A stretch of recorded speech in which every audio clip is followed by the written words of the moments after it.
Nëse mendoni të votoni politikanët e vjetër, pse duhet të shmangni pelenat e qelbura dhe të zgjidhni një rrugë të re? Politika shqiptare ka qenë për dekada një fushë e mbushur me korrupsion, krim të organizuar dhe shfrytëzim të pozitave për interesa personale. Politikanët e vjetër, të cilët kanë qenë në qendër të kësaj skene për vite me radhë, janë si pelena të fëmijëve që qelbin erë, ata mbajnë të njëjtën erë të keqe të korrupsionit, abuzimeve dhe varfërimit të vendit.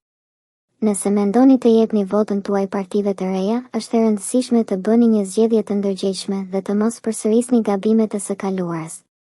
Në këtë artikull, ne do të shqyrtojmë pse duhet të shmangim politikanët e vjetër dhe të zgjedhim një rrugë të re për të ardhmen e Shqipërisë. Pse politikanët e vjetër janë si pelenat që qelbin erë? Politikanët e vjetër, të cilët kanë dominuar skenën politike shqiptare për dekada, kanë një histori të errët të mbushur me korrupsion, abuzime dhe shfrytëzim të pozitave për interesa personale.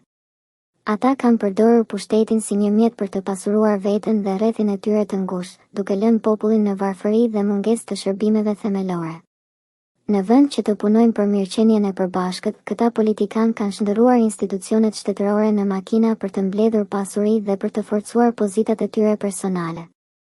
Nga privatizimet e diskutueshme të viteve 1990, ku ndërmarrjet shtetërore u shitën me çmime simbolike për të afërmit e tyre, deri te kontratat e dyshimta me kompani të huaja që kanë shkaktuar humbje miliardësh për buxhetin shtetëror, politikanët e vjetër kanë shfrytëzuar çdo mundësi për të pasuruar veten.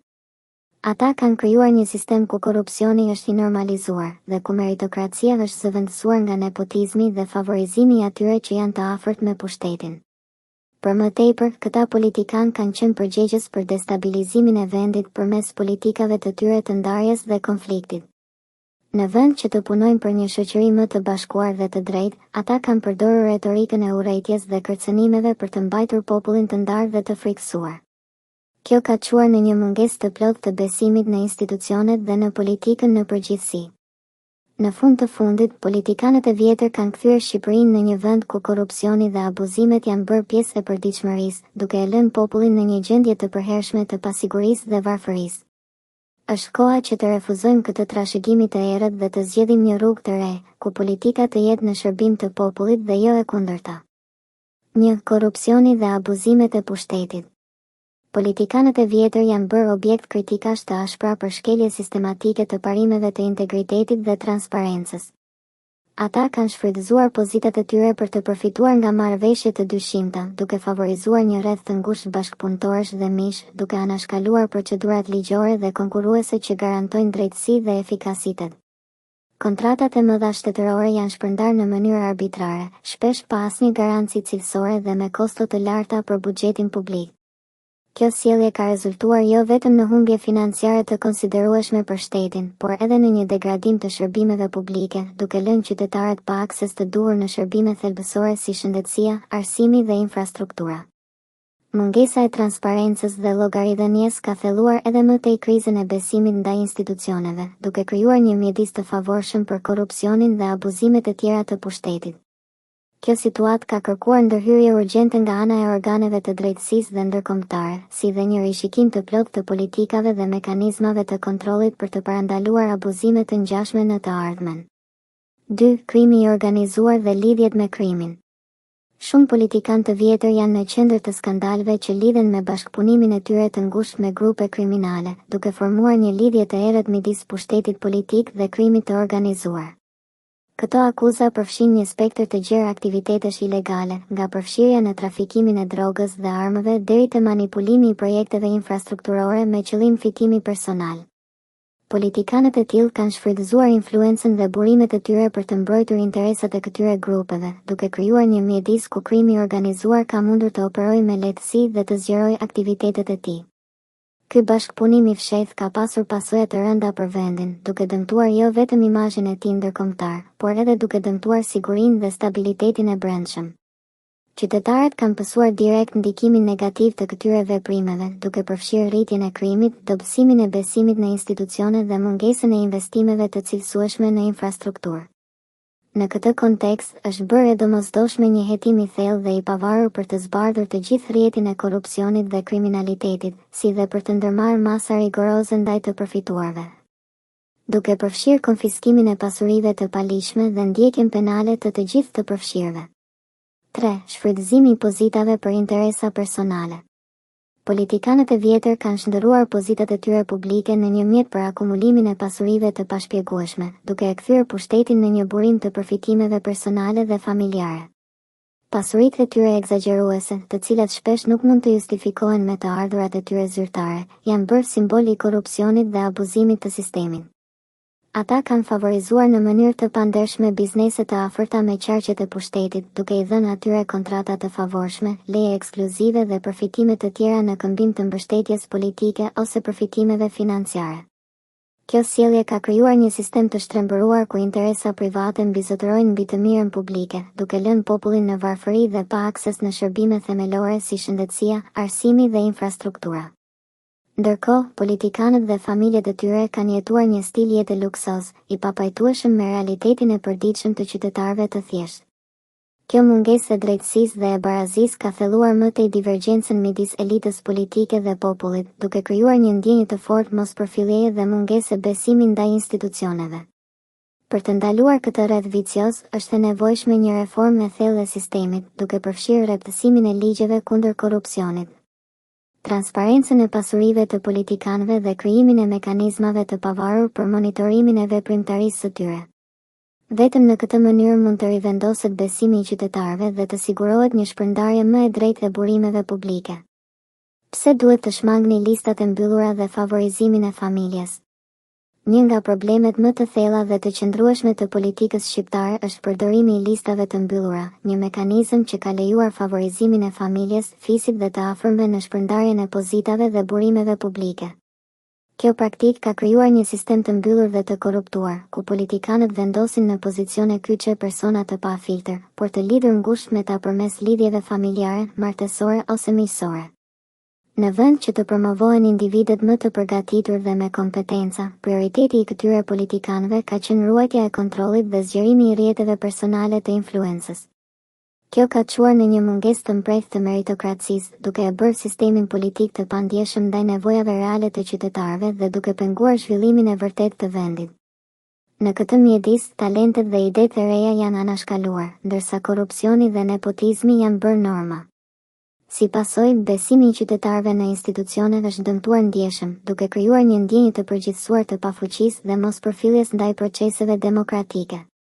Për të ndryshuar këtë realitet, është e domosdoshme një reformë e thellë e sistemit elektoral, duke promovuar listat e hapura dhe mekanizma që garantojnë transparencën dhe pjesëmarrjen e gjerë të qytetarëve.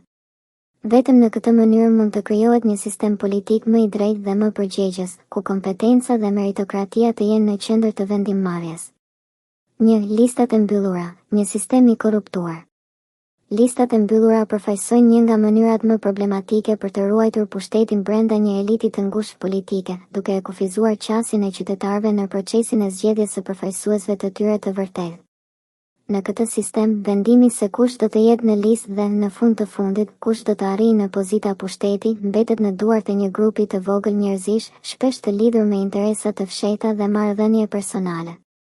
Kjo praktikë heq mundësinë nga qytetarët për të votuar drejt për kandidatët që i përfaqësojnë më mirë interesat e tyre, duke e kthyer procesin demokratik në një lojë të manipuluar nga pakisë. Si pasojë, sistemi bëhet i mbyllur dhe i paqartë, duke mos lënë hapësirë për transparencë ose llogaridhënie.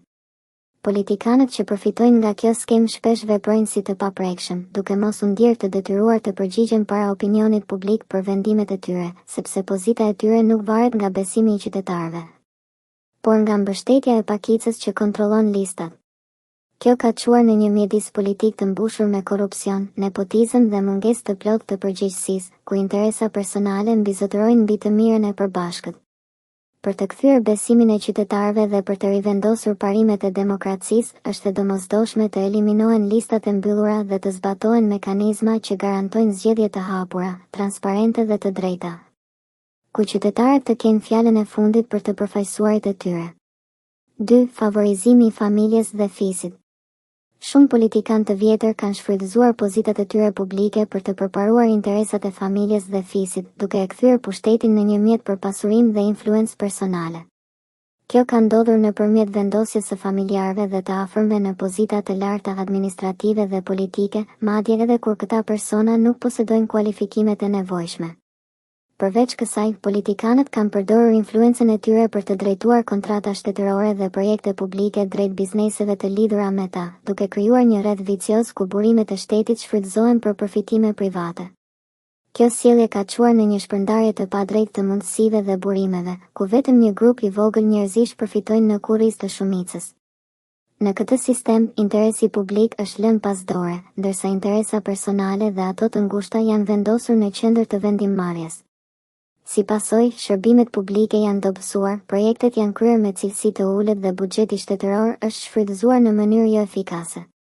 Kjo ka thelluar më tej mospërfilljen ndaj institucioneve dhe ka rritur mungesën e besimit të qytetarëve ndaj politikës dhe politikanëve. Për të ndaluar këtë rreth vicioz, është e domosdoshme të forcohen mekanizmat e kontrollit dhe të transparencës.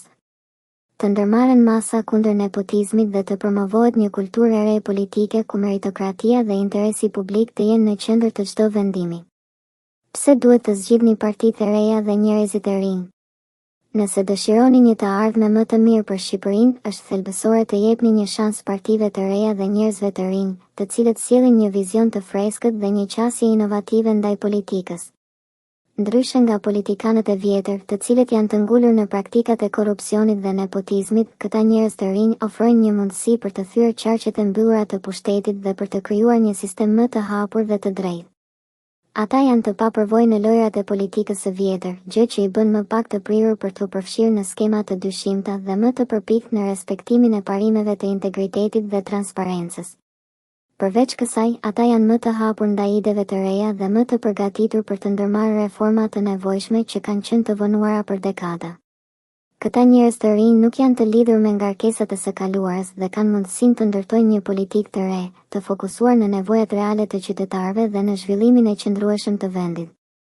Zgjedhja e tyre nuk është thjesht një alternativë, por një domosdoshmëri për të krijuar një Shqipëri më të drejtë, më transparente dhe më të përgjegjshme ndaj qytetarëve të saj. Përmes tyre mund të rindërtohet besimi i humbur në institucione dhe të sigurohet një ardhme më e ndritshme për gjeneratat e ardhshme. Një vizion i ri dhe një qasje e re. Partitë e reja dhe njerëzit e rinj përfaqësojnë një frymëzim të ri për Shqipërinë, duke sjellë një vizion të pastër dhe të pandotur nga gabimet e së kaluarës. Ata nuk janë të ngarkuar me trashëgimin e korrupsionit dhe abuzimeve që kanë qenë një plagë e politikës së vjetër, dhe kjo u jep atyre një avantazh unik për të ndërmarrë hapa të guximshëm drejt reformave të vërteta. Me një qasje të freskët dhe një ndjenjë të fortë të përgjegjësisë, ata ofrojnë një shpresë të re për një sistem politik më transparent, më të hapur dhe më të përgjegjshëm ndaj qytetarëve. Në vend që të përsëritin gabimet e të kaluarës, këta njerëz janë të përkushtuar të ndërtojnë një kulturë politike të re, ku meritokracia, drejtësia dhe integriteti janë në qendër të vendimmarrjes. Ata janë të përgatitur të luftojnë për një Shqipëri ku qytetarët të jenë në qendër të politikave, ku shërbimet publike të jenë cilësore dhe të përdorshme, dhe ku çdo individ të ketë mundësi të barabarta për të prosperuar. Kjo gjeneratë e re e politikës nuk është thjesht një alternativë, por një domosdoshmëri për të kthyer faqen e së kaluarës dhe për të hapur rrugën drejt një të ardhmeje më të ndritshme dhe më të qëndrueshme për të gjithë. 2. Transparenca dhe llogaridhënia. Partitë e reja dhe njerëzit e rinj përfaqësojnë një frymëzim të ri në skenën politike shqiptare, duke sjellë një qasje më të hapur, transparente dhe të përgjegjshme ndaj qytetarëve. Ndryshe nga politikanët e vjetër, të cilët shpesh kanë punuar në mënyrë të fshehtë dhe të paqartë, këta njerëz janë të përkushtuar të ndërtojnë një sistem ku informacioni dhe vendimmarrja të jenë të arritshme për të gjithë. Ata respektojnë dhe promovojnë parimet e demokracisë, duke e vendosur qytetarin në qendër të çdo procesi, duke dëgjuar zërat e tyre dhe duke u përgjigjur nevojave të tyre reale. Përmes platformave të reja teknologjike dhe mjeteve të komunikimit të hapur, ata janë në gjendje të ndërveprojnë drejt për drejt me qytetarët, duke siguruar që vendimet të mos merren në mënyrë të izoluar, por të jenë të informuara dhe të përfshin opinionin publik. Kjo qasje jo vetëm që rrit transparencën, por gjithashtu forcon besimin e qytetarëve ndaj institucioneve, duke krijuar një mjedis politik më të shëndetshëm dhe më të përgjegjshëm. Përveç kësaj, ata janë të përpikt në zbatimin e ligjeve dhe në luftën kundër korrupsionit, duke e bërë të qartë se interesi publik duhet të jetë gjithmonë prioriteti mbi interesat personale. Nëpërmjet kësaj qasjeje të re, partitë e reja dhe njerëzit e rinj po hedhin themelet për një demokraci më të fortë dhe më të përfshirëse, ku qytetarët nuk janë thjesht observator, por aktor kyç në procesin e ndërtimit të ardhmes së vendit. 3. Meritokracia dhe kompetenca. Partitë e reja dhe njerëzit e rinj po sjellin një ndryshim rrënjësor në kulturën politike shqiptare, duke vënë meritokracinë dhe kompetencën në qendër të qasjes së tyre. Ndryshe nga praktikat e vjetra të nepotizmit dhe favorizimit të familjes dhe fisit, këta njerëz janë të përkushtuar të zgjedhin dhe të promovojnë individët më të kualifikuar dhe të përgatitur, pavarësisht nga lidhjet e tyre personale. Ata e kuptojnë se vetëm nëpërmjet një sistemi të bazuar në merit mund të garantojmë një administrim efikas dhe të suksesshëm të vendit.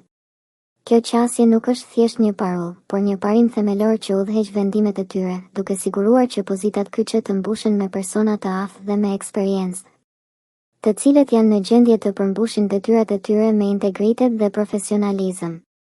Në vend që të mbështeten në rrjetet e njohurive dhe marrëdhëniet personale, ata kërkojnë të tërheqin talentet më të mira nga të gjitha fushat, duke krijuar një mjedis ku përparimi varet nga aftësitë dhe kontributi i secilit. Ky ndryshim nuk është thjesht simbolik, por ka potencialin për të transformuar mënyrën si funksionon shteti, duke sjellë një menaxhim më të mirë të burimeve publike dhe një shërbim më cilësor për qytetarët. Nëpërmjet kësaj qasjeje, partitë e reja dhe njerëzit e rinj po hedhin themelet për një Shqipëri më të drejtë, ku mundësitë janë të barabarta dhe ku talenti dhe përpjekja janë vlerësuar dhe shpërblyer siç duhet. Zgjidhni një rrugë të re për të ardhmen. Nëse dëshironi një të ardhme më të mirë për Shqipërinë, është thelbësore të mos përsërisni gabimet e së kaluarës dhe të kërkoni një rrugë të re, të frymëzuar nga integriteti, transparenca dhe përkushtimi ndaj zhvillimit të vendit. Politikanët e vjetër, të cilët kanë qenë në pushtet për dekada, kanë treguar se nuk janë në gjendje të sjellin ndryshime reale ose të ndërtojnë një shtet të fortë dhe të qëndrueshëm.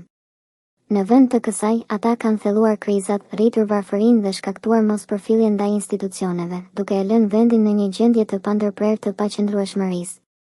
Në vend që të votoni për Pelena Çeçelbiner, pra për ata që kanë treguar se nuk kanë as interesin e vendit dhe as aftësinë për ta çuar atë përpara. Zgjidhni partitë e reja dhe njerëzit e rinj që ofrojnë një shpresë të vërtetë për ndryshim dhe reforma. Këta njerëz, të papërlyer nga korrupsioni dhe abuzimet e së kaluarës, janë të përgatitur të ndërtojnë një sistem ku meritokracia, drejtësia dhe respekti për parimet demokratike të jenë në qendër të vendimmarrjes. Ata synojnë të krijojnë një Shqipëri ku qytetarët të jenë në qendër të politikave, ku shërbimet publike të jenë cilësore dhe të përdorshme, dhe ku çdo individ të ketë mundësi të barabarta për të realizuar potencialin e tij. Zgjedhja është në duart tuaja. Votoni për një të ardhme pa korrupsion, pa abuzime dhe me respekt të plot për parimet demokratike. Votoni për një Shqipëri ku fëmijët tanë të mund të rriten në një mjedis të sigurt, të drejtë dhe plot mundësi. Votoni për një sistem ku qytetarët të jenë të vetëdijshëm për të drejtat e tyre dhe të aftë të kërkojnë llogari nga ata që i përfaqësojnë. Kjo është rruga e vetme për të ndërtuar një vend të qëndrueshëm dhe të begatshëm për gjeneratat e ardhshme.